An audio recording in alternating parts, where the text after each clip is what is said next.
بسم اللہ الرحمن الرحیم۔ پچھلی دو قصوں میں ہم نے جانا تھا کہ کس طرح بنی اسرائیل نے اپنی ایک ریاست کا قیام عمل میں لائے۔ اس کے بعد جب وہ بت پرستی کا شکار ہو گئے تو حضرت اشمعیل علیہ السلام نے انہیں توحید پرستی پر لانے پر اپنا کیا کردار ادا کیا۔ اس کامیابی نے اشمعیل کو بنی اسرائیل میں زیادہ ہر دل عزیز بنا دیا۔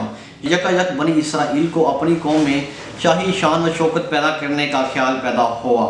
بنی اسرائیل کی قوم بھی ایک عجیب قوم ہے کہ جب خدا ان پر مہربان ہو تو وہ خدا سے دوری اختیار کر لیتے ہیں، اور جب ان پر سختیاں نازل ہونے لگیں تو وہ خدا کی طرف راغب ہو جاتے ہیں۔ تحقیق یہ بھی بتاتی ہے کہ جب بھی وہ خدا کی طرف راغب ہوئے ہیں تو خدا نے کھلے دل کے ساتھ، کھلے باہوں کے ساتھ ان کا استقبال کیا ہے۔ حضرت اشمعیل کی مثال ہمارے سامنے ہے کہ جب وہ بت پرستی کی طرف آمادہ ہوئے تو حضرت اشمعیل ان پر نازل ہوئے ایک پیغمبر کی صورت میں، تو انہوں نے وہاں آ کر تبلیغ اسلام کی، توحید الہی کی۔ تو جب فلسطینی ریاست نے حملہ کیا تو حضرت اشمعیل ہی کے ذریعے وہ اسلام کی طرف، توحید کی طرف دوبارہ راغب ہوئے، تو اللہ نے بھی ان کی نصرت اور مدد کی۔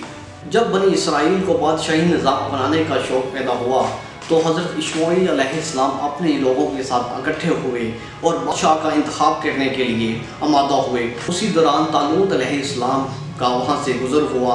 وہ اپنے گدھے کی تلاش کر رہے تھے۔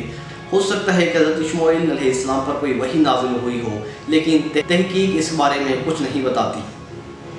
حضرت اشمعیل نے طالوت کا انتخاب کیا، لیکن بہت سارے لوگوں نے ان سے اس فیصلے سے ناراضگی کا اظہار کیا، کیونکہ وہ کہتے تھے کہ طالوت ایک جسمانی لحاظ سے کمزور ہیں اور علمی لحاظ سے وہ ہمارا مقابلہ نہیں کر سکتے، اور وہ مالی لحاظ سے بھی کمزور ہیں۔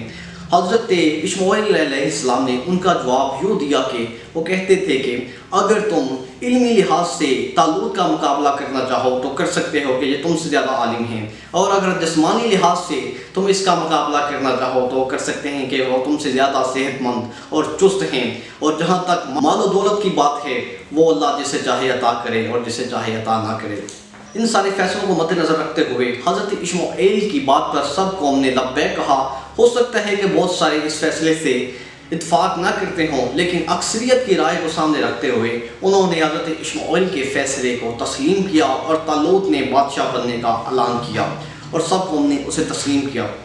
لیکن چند برسوں بعد فلسطینی ریاست نے بنی اسرائیل پر دوبارہ حملے کا فیصلہ کیا، اور تاریخ کے اوراق یہ بتاتے ہیں کہ یہ حملہ وہ ایک پوری پلاننگ کے ساتھ اور پوری فوج کو ساتھ ملا کر رہے تھے، اور طالوت کا ان سے مقابلہ کرنا مشکل پیش آ رہا تھا۔ 40 دن کے بعد ایک روز جب کہ وہ پہلوان خود زرہ پہنے اور اپنا باری نیزہ ہاتھ میں لیے میدان میں فلسطینی ریاست میں ایسے پہلوان موجود تھے کہ بنی اسرائیل کے لوگ ان کے مقابلے پر جاتے ہوئے ڈرتے تھے اور خوف میں مبتلا تھے۔ بنی اسرائیل ان سب صورتحال کا سامنا کر رہے تھے کہ اسی اسنا میں حضرت داؤد علیہ السلام کے والد نے حضرت داؤد علیہ السلام کو بھیجا کہ وہ اپنے بھائی کو کھانے پینے کا سامان مہیا کر لے۔ لیکن جب حضرت داؤد علیہ السلام میدان جنگ میں پہنچے اور انہوں نے صورتحال کا معائنہ کیا تو واضح انہیں محسوس ہوا کہ ہماری قوم بنی اسرائیل فلسطین کے مقابلے پر منفی انداز میں نیچے جا رہی ہے۔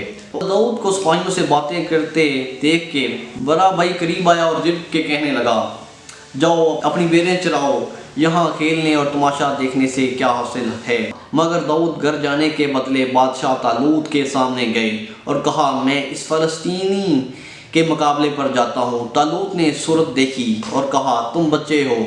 حضرت داؤد علیہ السلام نے کہا کہ بچہ ہوں تو کیا ہوا، میں تو وہ ہوں کہ جس نے اپنے گلے کی حفاظت کے لیے شیر اور ریچھ کو مار ڈالا، تو یہ میرے سامنے ایک ناتواں انسان کیا حیثیت رکھتا ہے۔ طالوت حضرت داؤد علیہ السلام کے لہجے سے بہت متاثر ہوئے، تو انہوں نے حضرت داؤد علیہ السلام کو جنگ میں جانے اور اس کا مقابلہ کرنے کی اجازت دے دی۔ نوجوان پیغمبر نے بر کے اسی ہی کی تلوار سے اس کا سر کاٹ لیا اور پلٹ کے طالوت کے سامنے آئے۔ طالوت نے حیرت سے پوچھا، تم کس کے بیٹے ہو؟ جواب دیا، آپ کے غلام یسی بیت لہمی کا۔ حضرت داؤد کا اس بہادری کو دیکھ کے طالوت کا بیٹا یونسا جو آپ کا دوست ہو گیا۔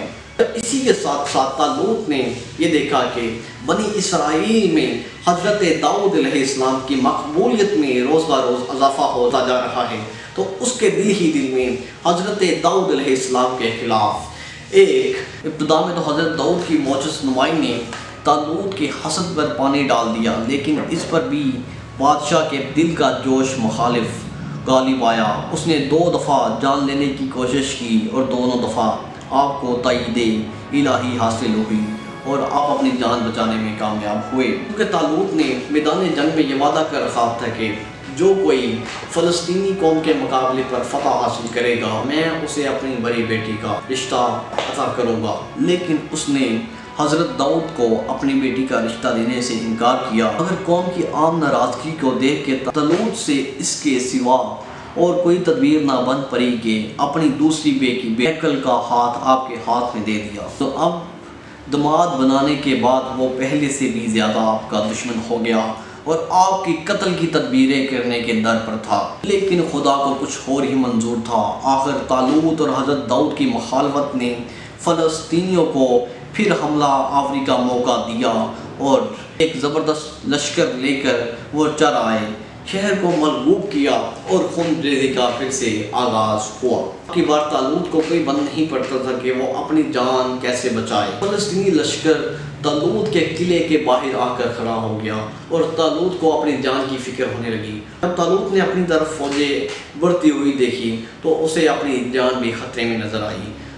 اسے یہ پسند نہ تھا کہ فلسطینیوں کے ہاتھوں وہ قتل ہو، لہٰذا اس نے اپنے غلام کو حکم دیا کہ وہ اسے قتل کرے اور اس کے غلام نے اسے قتل کرنے کے بعد اپنی بھی زندگی کا خاتمہ کر لیا۔ یہ صرف حضرت داؤد کا پیغمبرانہ اور معصومانہ کمال تھا کہ اول سے آخر تک آپ کے قدم کو کبھی لغزش نہ آئی تھی۔ ابتدائی عہد میں آپ نے بادشاہ طالوت کے ہر مخالفانہ کوشش کو صبر و شکر سے ٹالا اور کبھی انتقام کے در پر نہیں ہوئے۔ حضرت داؤد علیہ السلام نے جب فلسطینیوں کی یہ صورتحال دیکھی تو انہوں نے اپنی قوم کو اکٹھا کیا اور فلسطینیوں کے مقابلے پر اٹھ کھڑے ہوئے اور ایسی فتح حاصل کی کہ تاریخ میں ایسی نوید نہیں ملتی۔ اب کی بار جب آپ تخت نشین ہوئے تو آپ کے قریبی دوست اور مشیر نے آپ کو خوش کرنے کی لالچ میں طالوت کے بیٹے کو قتل کیا، لیکن آپ اس پر ہرگز آمادہ نہ تھے، تو آپ نے اس سے ویسا ہی کیا جیسے آپ سے متوقع کیا جا سکتا تھا کہ آپ نے اپنے مشیر کو ایک قانونی عمل کے ذریعے سزا دلوائی۔ بادشاہ ہوتے ہی آپ نے ایک زبردست قومی سلطنت کی بنیاد ڈال دی۔ بنی اسرائیل کی تمام قومیں جو اس سے پیشتر منتشر اور ایک دوسرے کی دشمن تھی، باخوشی خاطر اپنا فخر سمجھ کے آپ کی تابع فرما ہو گئی، اور بیان کیا جاتا ہے کہ آپ 2 لاکھ کے قریب فوج میدان میں لا سکے۔ حضرت داؤد کی خدا پرستی نے قوم میں توحید کی ایک تازہ روح پھونک دی تھی۔ حضرت داؤد کی حکومت کا زیادہ حصہ بت پرست قوموں کے مغلوب کرنے میں صرف ہوا۔